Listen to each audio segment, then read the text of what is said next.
Algumas empresas acabam se misturando com o setor em que atuam. Não dá para falar em fast food sem pensar em McDonald's e Burger King, por exemplo. E no mercado financeiro, um dos primeiros nomes que vem à mente é Bloomberg. A Bloomberg é uma agência de notícias sobre negócios e mercado financeiro espalhada por todo o mundo. Aliás, fica a dica, os leitores do InfoMoney também conseguem acessar notícias da Bloomberg traduzidas e 100% grátis. Ok, mas a Bloomberg não é só isso. Para quem não é Faria Limer, a Bloomberg também é uma empresa de tecnologia e dados de mercado. São aquelas telas com gráficos e números coloridos que aparecem em qualquer filme que mencione o mercado financeiro. A empresa, que está espalhada pelo mundo, tem sede em Nova York e foi fundada em 1982 por Michael Bloomberg. Com uma fortuna estimada em mais de 100 bilhões de dólares e uma longa passagem pela prefeitura de Nova York, Michael Bloomberg é uma das figuras mais icônicas do mercado. E por isso é a história dele que vai ser contada no episódio de hoje. O meu nome é Mari Amaro, eu sou a roteirista e apresentadora deste episódio. E este aqui é o Do Zero ao Topo, o podcast que conta as histórias dos homens e mulheres por trás das grandes empresas do Brasil e do mundo. Mas este aqui não é um episódio tradicional. Você está ouvindo ao Do Zero ao Topo Personalidades, a nossa edição que conta as histórias dos grandes inovadores. Se você está acompanhando a gente pelo YouTube, se inscreva no nosso canal se ainda não for inscrito. E se estiver ouvindo a gente no agregador de podcasts favorito, você também pode seguir a gente por aí. Agora vamos para a história de hoje? Michael Rubens Bloomberg nasceu em 1942 em Boston, nos Estados Unidos, em uma família de classe média. Seu pai, William, era filho de imigrantes russos e se tornou contador de uma empresa de laticínios. Foi lá que ele conheceu Charlotte, filha de imigrantes da atual região de Belarus, e uma das primeiras mulheres com diploma de contabilidade da Universidade de Nova York. Os dois se casaram e tiveram 2 filhos, Michael e Marjorie. Quando as crianças nasceram, Charlotte saiu do mercado de trabalho para cuidar da família. Michael havia deixado a casa dos pais para estudar engenharia elétrica na famosa Universidade de Johns Hopkins, em Baltimore. O dinheiro que hoje sobra nas suas mãos não era tão farto naquela época e ficou ainda mais escasso com a morte prematura do seu pai, ainda durante a faculdade. Sem dinheiro de família para financiar os estudos, Michael Bloomberg pegou um crédito estudantil e trabalhou em um estacionamento de carros para se bancar. Ele criou uma relação de carinho e muita conexão com a faculdade. Lá, por exemplo, ajudou a desenhar a fantasia do mascote da universidade, que ele mesmo usou em várias disputas de lacrosse. Essa relação dura até os dias de hoje.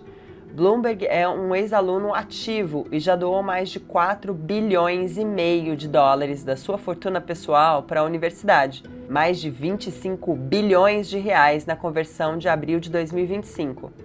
E mais da metade desse dinheiro foi para financiamento estudantil. Com isso, o curso de medicina da universidade passou a ser gratuito para alunos de famílias que ganham menos de 300 mil dólares por ano, o que representa 95% de todos os americanos.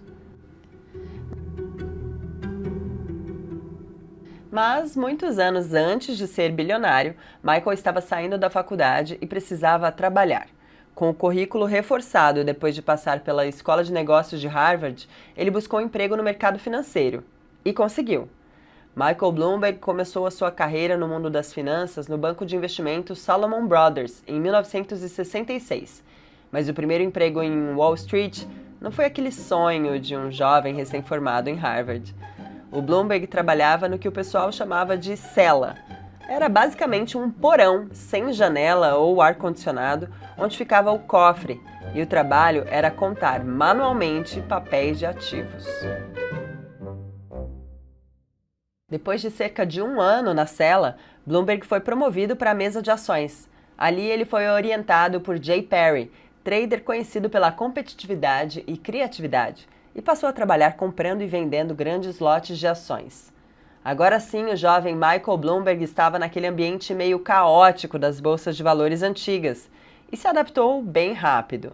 Ele é lembrado por ex-colegas como alguém que se encaixava muito bem naquele lugar cheio de gritaria, agressividade e uma dose de piadas controversas, que hoje, muito provavelmente, renderiam processos.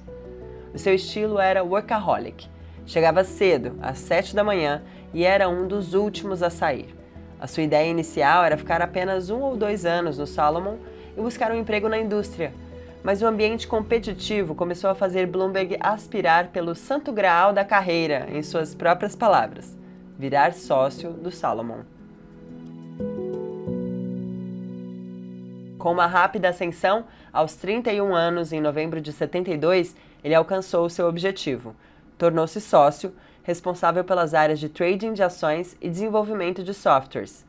Sua carreira por lá terminou 9 anos depois, em 1981, quando o Salomon foi vendido. Sob nova gestão, Bloomberg acabou demitido. A empresa enfrentaria diversos escândalos na década seguinte, abalando inclusive a imagem do mega investidor Warren Buffett, que assumiu a presidência do Conselho de Administração do banco para sanear a crise. Mas os caminhos de Bloomberg e do Salomon Brothers ainda se cruzariam indiretamente, 20 anos depois. Demitido, ele não saiu de mãos vazias. Sua participação no banco lhe rendeu 10 milhões de dólares, que seriam usados para empreender e criar um negócio que levou o nome Bloomberg para o mercado financeiro global. No início da década de 80, pouco havia mudado na adoção de tecnologia em Wall Street, desde que Bloomberg havia começado no Salomon mais de 15 anos antes. O grande centro do mercado financeiro global ainda estava estruturado sobre milhões de planilhas impressas e preenchidas de lápis à mão, além de ábacos, réguas de cálculos e pequenas calculadoras. Ele acreditava que Wall Street aceitaria pagar muito por informação de alta qualidade e em tempo real, para colocar as empresas um passo à frente de seus concorrentes no competitivo ambiente da bolsa. Assim, ele fundou a Innovative Market Systems, IMS, em parceria com Thomas Secunda, Duncan Macmillan e Charles Zeger, seus ex-colegas de Salomon. Tudo isso para entregar os primeiros passos do que seria o terminal Bloomberg. O sistema da IMS, batizado de Market Master Terminals, oferecia dados em tempo real, calculadoras e análises financeiras para bancos e gestoras de Wall Street. Em 1983, veio o primeiro cliente e parceiro, à custa de muitos cafés comprados e distribuídos por Bloomberg em busca de networking. O Merrill Lynch desembolsou 30 milhões de dólares para financiar o desenvolvimento do terminal, e no ano seguinte seus clientes passaram a poder adquirir as máquinas com o sistema instalado. O banco assumiu então 30% da empresa como contrapartida do investimento. Em 1986, Michael e seus sócios decidiram abandonar o nome IMS e usar o sobrenome de Bloomberg para a empresa e seus principais produtos. Neste momento, já havia mais de 5.000 instalações do sistema e novas funcionalidades começaram a ser adicionadas, como uma plataforma de trading, um mensageiro e um distribuidor de notícias. O sucesso e a reconhecida alta qualidade da Bloomberg abriu espaço para novas empreitadas, como a criação de uma rede de notícias e televisão, assim como o lançamento do primeiro site financeiro, em 29 de setembro de 1993. Em 96, a companhia foi avaliada em 2 bilhões de dólares, quando Michael Bloomberg comprou por 200 milhões uma fatia de 10% que estava sob o controle do Merrill Lynch. Os 20% restantes nas mãos do banco foram negociados com Bloomberg durante a crise de 2008, por 4,43 bilhões de dólares, o que fez com que a empresa fosse avaliada em 22 bilhões e meio de dólares. Além do crescimento orgânico e o desenvolvimento interno de seus produtos, o crescimento da Bloomberg veio com a aquisição de soluções prontas do mercado. A primeira delas veio em 92, quando a empresa comprou por 13 milhões e meio de dólares uma estação de rádio de Nova York para montar a Bloomberg Radio. A revista semanal Bloomberg Business Week surgiu com a aquisição da Business Week em 2009. No mesmo ano, a empresa comprou a companhia inglesa de dados e análise em energia e mercado de carbono New Energy Finance. A década seguinte foi de expansão dos negócios. Enquanto tudo ia bem, veio a vontade de fazer mais. No começo dos anos 2000, então presidente e CEO da empresa, Bloomberg decidiu se afastar temporariamente da companhia para um novo desafio. Ele deixou um ambiente corporativo para se aventurar na carreira política, ao concorrer à prefeitura de Nova York.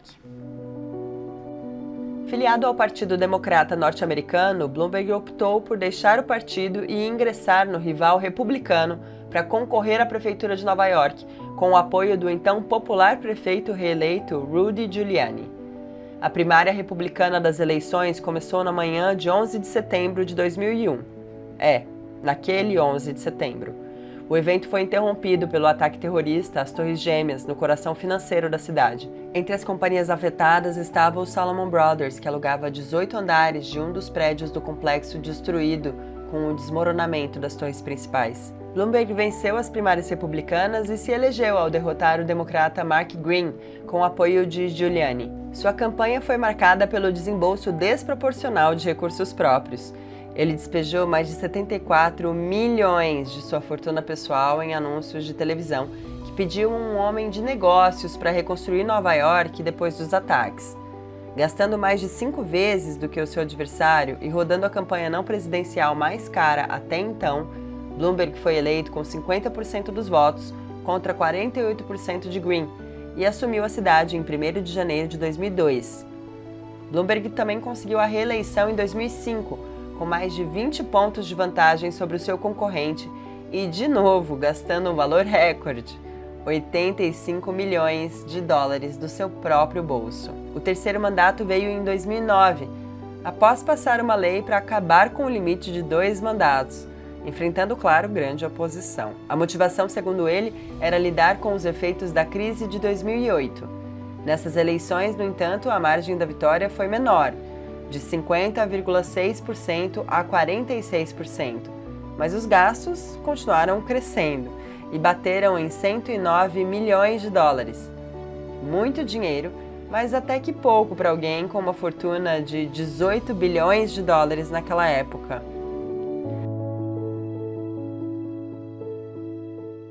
A gestão de Bloomberg à frente de Nova York foi marcada por avanços na área de tecnologia, ajuda ao Estado para a expansão do centenário metrô, controle do orçamento com a reversão do déficit público de 6 bilhões de dólares em um superávit de 3 bilhões de dólares e cortes de impostos sobre propriedades e comércio. Sob seu comando, a cidade seguiu reduzindo crimes, baniu o fumo em lugares fechados e públicos como parques e começou o primeiro programa de transferência de renda dos Estados Unidos para quebrar o ciclo da pobreza.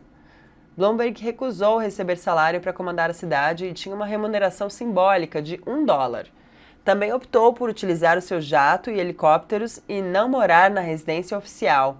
Seu governo também foi marcado por polêmicas sociais, ao defender abertamente e aplicar a impopular política do Stop and Frisk, que consistia na abordagem, questionamento e revista de suspeitos que acabou atingindo desproporcionalmente mais negros e latinos em Nova York. Apesar do tom liberal na economia, Bloomberg defende pautas mais conectadas à esquerda progressista americana, como a expansão da saúde pública, combate às mudanças climáticas com a redução da emissão de carbono e o banimento de isopor para embalar comida. Também apoia a liberação do aborto e da união civil de pessoas do mesmo sexo, assim como a reforma das leis para garantir direitos aos imigrantes no país e o controle mais restrito de armas. De volta ao Partido Democrata, Bloomberg chegou a lançar candidatura para a presidência dos Estados Unidos, concorrendo com Donald Trump em 2020, mas desistiu e apoiou Joe Biden. Para além de suas próprias aspirações políticas, Bloomberg não tem medo de se posicionar sobre alguns assuntos. Ele é defensor da descarbonização da economia e mitigação dos riscos da mudança climática. Por isso, fez diversas doações de dezenas de milhões de dólares para fechar plantas de geração de energia a carvão, restringir o fraturamento hidráulico na exploração de petróleo e gás e para iniciativas de proteger os oceanos. Em parceria com Harvard, ele também financiou o treinamento de 300 prefeitos e 400 funcionários públicos vindos de diversos países para melhorar a qualidade do serviço público. Entre os participantes estava o prefeito de São Paulo, Bruno Covas. Da sua experiência à frente de Nova York, Bloomberg também leva para a filantropia o desejo de combater a indústria do tabaco. Se no comando da cidade ele restringiu o fumo e aumentou os impostos sobre cigarros, sua fundação se comprometeu com mais de $1 bilhão em iniciativas para combater o tabaco e cigarros eletrônicos. No começo de 2025, Bloomberg anunciou que vai financiar o órgão de mudanças climáticas da ONU. A decisão aconteceu depois do presidente Donald Trump retirar o país do Acordo de Paris. A intervenção de Bloomberg permitirá que a UNFCCC, a Convenção Quadro das Nações Unidas sobre Mudanças Climáticas, mantenha o seu financiamento, apesar de os Estados Unidos suspenderem as suas contribuições. Essa é a segunda vez que Bloomberg preenche o vazio deixado pela retirada do governo americano. Essa história fica por aqui, mas existem muitas outras histórias lá no nosso canal e no nosso feed. Vai lá dar uma olhadinha nas histórias de pessoas como Elon Musk, Jeff Bezos, Mark Zuckerberg, Warren Buffett e muitos outros. E como sempre, se você gostou, se inscreva no nosso canal se ainda não for inscrito. O meu nome é Mari Amaro, eu sou roteirista e apresentadora desse podcast. A captação de áudio e a edição são da Camila Moura. Até a próxima história!